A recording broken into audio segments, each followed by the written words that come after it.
Sir कभी-कभी क्या होता है ना कि ओवरलैपिंग पीरियड हम लोग को फ़ील होता है। कभी-कभी मोमेंटरी हैप्पीनेस फ़ील होता है और कभी-कभी वर्थलेसनेस फ़ील होता है। तो ये जो होता है ये कभी-कभी किसी-किसी के साथ होता है और कभी अचानक-अचानक से होता है। तो इसे कैसे ओवरकम किया जा सकता है? ये जो क्वेश्चन आप पूछ रहे हैं, देखिए मोमेंटरी हैप्पीनेस और जो वर्थलेसनेस, मूल्यहीनता, तो ये एक नॉर्मल टेंडेंसी है, मान सकते हैं कि हमको बहुत सारे चीज़ में कभी कभी खुशी मिलती है, बहुत सारा चीज़ में हमको वैल्यूलेस लगता है।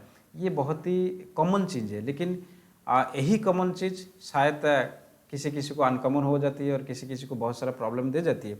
जैसे मैंने बोला कि जो पोलैरिटी चेंज होता है, जैसे बाइपोलर में कभी कभी वो लोग शांत रहते हैं तो सारे कुछ नॉर्मल रहता है, लगता है कि हाँ अच्छा हो गया है, इसका तो कोई प्रॉब्लम नहीं है। लेकिन जब वायलेंट हो जाते हैं तो उनका आप कंट्रोल नहीं कर सकते, उनकी जो वायलेशन है, उनका जो एग्रेसिवनेस है। तो इसी तरह हर इंसान जो है, हर किसी के पास इमोशंस है, क्योंकि इमोशंस क्रिएट कैसे होता है, इमोशंस हमारा स्टिमुलस से क्रिएट होता है। आप थोड़ी सी ओवरव्यू में यहाँ पे देना चाहूँगा। जो सिस्टम के बारे में मैं बात कर रहा था कि कैसे सिस्टम काम करता है। बायोलॉजिकली सिस्टम ऐसा समझा गया है कि आपकी जो भी 5 सेंस ऑर्गन से जो स्टिमुलीज आप ले रहे हैं, वो डायरेक्टली न्यूरोट्रांसमीटर के थ्रू में न्यूरॉन्स के पास जाती है, जो इन्फॉर्मेशन कलेक्टिंग सेल्स है। तो न्यूरॉन्स उसको ब्रेन सेल के पास पहुंचाती है और ब्रेन सेल नर्वस सिस्टम को उसी अकॉर्डिंगली कंट्रोल करते हैं, या उसी अकॉर्डिंगली हार्मोनल प्रोसेस या केमिकल रिएक्शन चलती है। ये बायोलॉजिकल प्रोसेस है। लेकिन जो मेन पार्ट है, अगर ये बायोलॉजिकल प्रोसेस को पकड़ के चलेंगे तो हमारा जो साइकोलॉजिकल डिजॉर्डर पार्ट यहाँ पे नहीं है। आप आज भी सिस्टम, मेडिकल सिस्टम उसी तरह बायोलॉजिकल प्रोसेस को देख रहा है। आप कोई भी डिजॉर्डर को लेके जाइए, वो न्यूरोट्रांसमीटर सेरोटोनिन या डोपामाइन का लेवल को, या आज के लिए जो फैशन हो गया है ईईजी करा रहे हैं कि ब्रेन वेव की फ्रीक्वेंसी मेजर कर रहे हैं, तो उसी से केमिकल्स जो मेडिसिन, एंटीबायोटिक, जो एंटीसाइकोटिक ड्रग्स वो प्रिस्क्राइब कर रहे हैं। लेकिन प्रॉब्लम वहाँ पे नहीं है। आप अभी गुस्सा हो जाएंगे तो आपकी जो न्यूरोट्रांसमीटर लेवल वो आपको मेजर करेंगे, उसके बाद आप शांत हैं, उसके बाद आप खुशी है, बहुत ज़्यादा खुश है। तो ये 3 स्टेज में अगर न्यूरोट्रांसमीटर को आप मेजर कर सकते हो तो डेफिनेटली इसमें मेजर फर्क दिखने लगेगा। तो ये कोई बड़े बात नहीं है। हमारा मूड ऑफ है तो ऑब्वियसली न्यूरोट्रांसमीटर की वजह से होता है। हमारा मूड स्विंगिंग हार्मोन जो फ्लक्चुएशन हो चुका है या डाउन हो चुका है, तो इसलिए हमारा मूड ऑफ है। ये जब खुल जाता है, ये जब नॉर्मल लेवल पे आ जाता है तो हम नॉर्मल हो जाते हैं, ये जब हाई हो जाता है तो हम हाइपर एक्टिव हो जाते हैं। ये हर किसी के लाइफ में 24 आवर्स में ये साइकिल चलता रहता है। हम अभी बात कर रहे हैं, अभी अगर ब्रेन वेव को मापा जाए तो ये लगभग 8 से 10 हर्ट्ज के अंदर रहेगा, हमारा जो थीटा या बीटा स्टेज में रहेगा। लेकिन हम जब सोने जाते हैं, सोने से पहले ये लगभग डाउन आके आपकी अल्फा, उसके बाद थीटा, उसके बाद जब डीप स्लीप में जाते हैं 0 से 3 हर्ट्ज या 0 से 4 हर्ट्ज के अंदर रह जाता है डेल्टा स्टेज में। तो इसमें कोई बड़े बात नहीं है, हर दिन में हर किसी का लाइफ में साइकिल चलता रहता है। लेकिन अगर इमोशनल इशू है तो इमोशंस कहाँ से क्रिएट होता है उसको पकड़ना बहुत ही जरूरी है। इसलिए इमोशंस कहाँ से शुरू होता है, जब स्टिमुलस लेते हैं पहले थॉट क्रिएट होता है, हमारी जो सोचने की प्रक्रिया पहले क्रिएट होता है कोई भी इमोशंस को लेकर।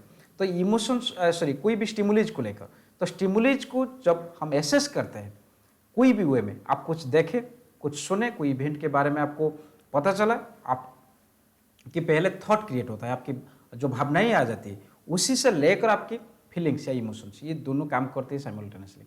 आप कौन सी इवेंट को, आप मान लीजिए अभी जा रहे रास्ते में एक एक्सीडेंट, इमीडिएट एक्सीडेंट आपके सामने आ गया, एक सीवियर एक्सीडेंट, तो इमीडिएटली आपके थॉट क्रिएट हुआ और उसी हिसाब से आपकी फीलिंग्स और इमोशंस क्रिएट हुआ। और ये हर सेकंड में होता है, क्योंकि हर सेकंड में हम बाहर से सिर्फ स्टिमुलेज ले रहे हैं।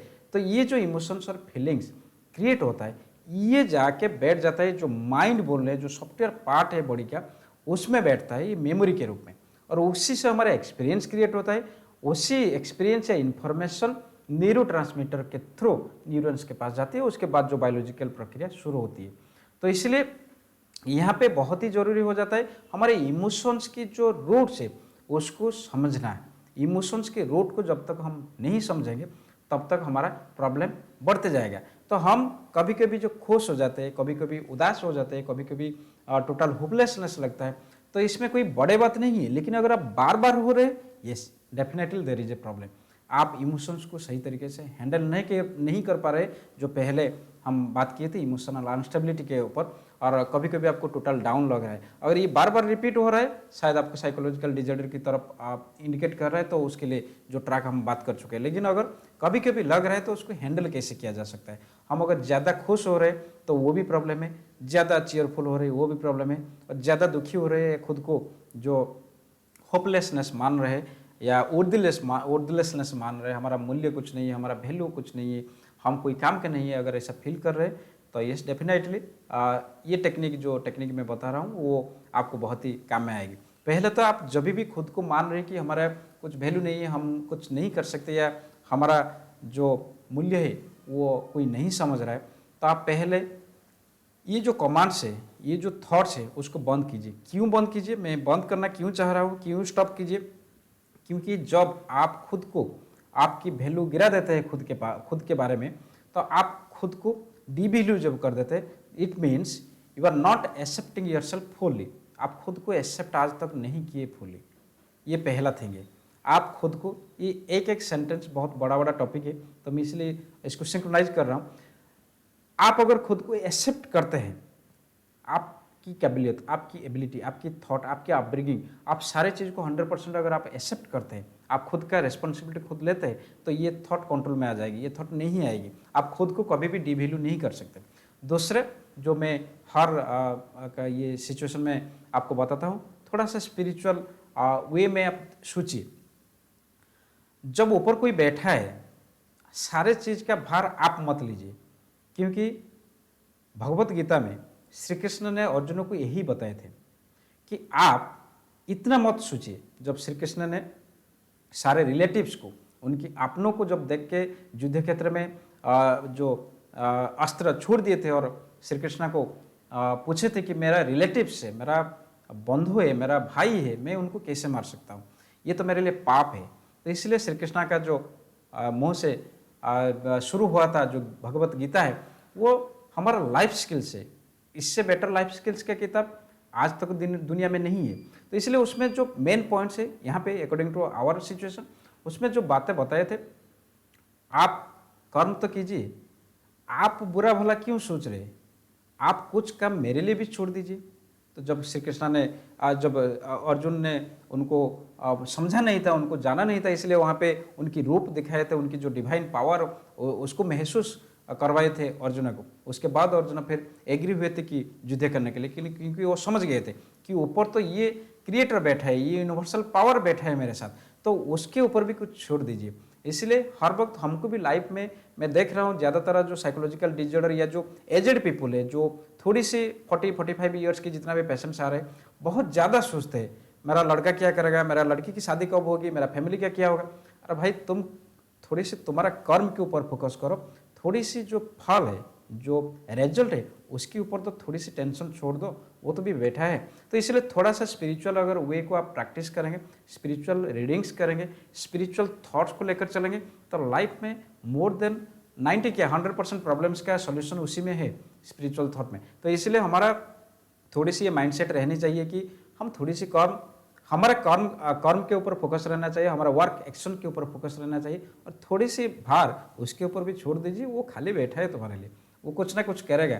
तो इसलिए थोड़ा सा जो खुद के ऊपर डिवैल्यू कर रहे हैं, जब जो भी सिचुएशन में आपको लग रहा है कि आपसे नहीं होगा, आप खुद को जो हेल्पलेसनेस मान देते, तो that means you are giving your power, own power to the outer world. आपको आउटर वर्ल्ड इन्फ्लुएंसेस ज़्यादा कर देगा, इफेक्ट ज़्यादा कर देगा। मैं जितना बोल रहा हूँ जितने बार कि आप बाहर 95% लोग बैठे हैं आपको चापने, ये जो डालने के लिए, नीचे दिखाने के लिए, या नीचे भेजने के लिए। तो इसलिए आप खुद को कभी भी डिवैल्यू ना कीजिए, क्योंकि आपकी वैल्यू आपको पता है। तो जब भी आपको लग रहा है, आपको फील आ रहा है कि मेरा वर्थ नहीं है, तो आप ये स्पिरिचुअल थॉट को थोड़ा सा प्रैक्टिस कर सकते हैं। सेल्फ एक्सेप्टेंस को बढ़ाइए, सेल्फ लव को बढ़ाइए, देखेंगे सारे कुछ फिर से आपको नया लगेगा।